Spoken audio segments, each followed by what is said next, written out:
BA, Semester 3, Optional English, Elizabeth Barrett Browning. Here we are going to learn a little about Elizabeth Barrett Browning.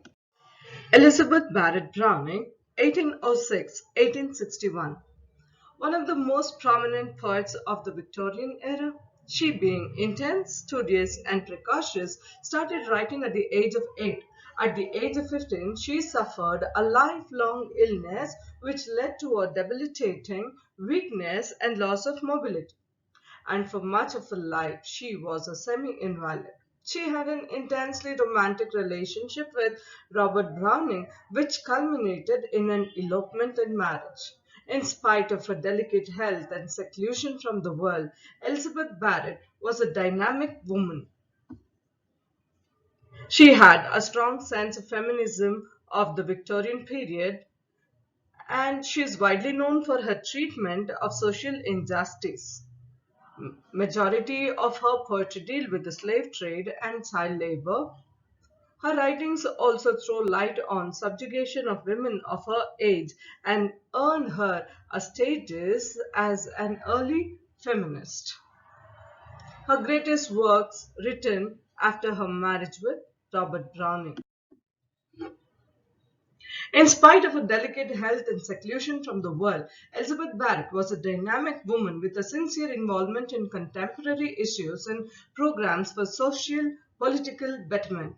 Many of her poems deal with different forms of social injustice, including with slave trade in America.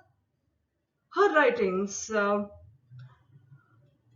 on subjugation of women of her age, as we already know, earned her the status as an early feminist.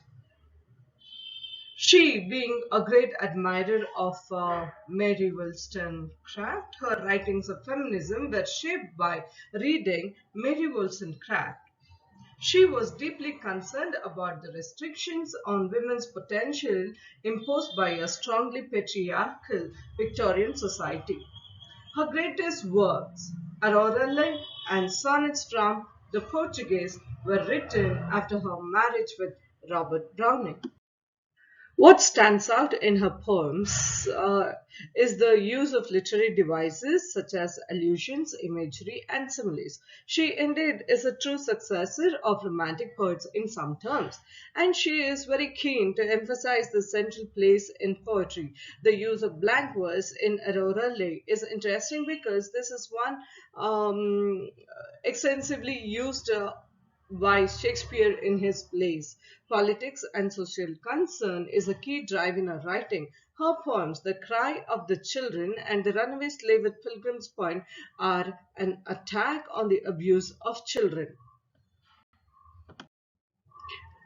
A verse novel is a hybrid genre that employs characteristics of both prose and poetry, and blank verse is a type of verse without rhyme, especially that uses iambic pentameter. Just a bit of information.